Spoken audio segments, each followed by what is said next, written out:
ഹരിത കേരളം പദ്ധതിയുടെ ഭാഗമായുള്ള പ്രചാരണ വാഹനത്തിന് ആലപ്പുഴ ജില്ലയിൽ ഉജ്ജ്വല സ്വീകരണം. പൊതുമരാമത്ത് വകുപ്പ് മന്ത്രി ജി സുധാകരൻ ഫ്ളാഗ് ഓഫ് നൽകി സ്വീകരിച്ചു. 2 ദിവസമാണ് ജില്ലയിലെ പര്യടനം. നല്ല വെള്ളം വേണം, നല്ല വായു വേണം, നല്ല നെല്ലു കതിരിടും, നല്ല വയലു വേണം. മനുഷ്യനും പ്രകൃതിയുമായുള്ള ആത്മബന്ധം പുനഃസ്ഥാപിക്കുകയാണ് ഹരിത കേരളം ലക്ഷ്യമിടുന്നതെന്ന് പൊതുമരാമത്ത് വകുപ്പ് മന്ത്രി ജി സുധാകരൻ പറഞ്ഞു.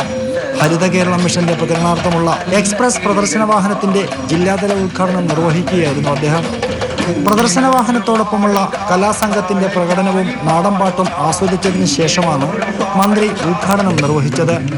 ജലവും കൃഷിയും തമ്മിലുള്ള ആത്മബന്ധം പുനഃസ്ഥാപിക്കണമെന്നും അദ്ദേഹം പറഞ്ഞു. നമ്മുടെ ഗ്രാമീണമായ സംസ്കൃതിയെയും സമ്പത്തിനെയും കൃഷിയെയും ഫലമൂലാദികളെയും ഉപേക്ഷിച്ച് നമ്മൾ സായിപ്പനെ അനുകരിക്കാൻ വേണ്ടി പോയി. ശരിക്കും സായിപ്പനെ അനുകരിച്ചില്ല.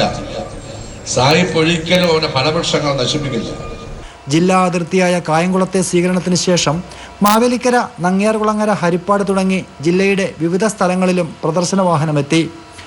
ജയചന്ദ്രൻ കടമ്പനാടിന്റെ നേതൃത്വത്തിലുള്ള ഗ്രാമീണ ഗായക സംഘം കൃഷി, ജൈവജീവനം തുടങ്ങിയ പാട്ടുകളും പ്രധാന കേന്ദ്രങ്ങളിൽ അവതരിപ്പിച്ചു വരുന്നു. നല്ല പുഴകൾ കേൾക്കെ, നല്ല മലകൾ കാണെ, നല്ല കിളികൾ പാടും, നല്ല നാൾ വരെ.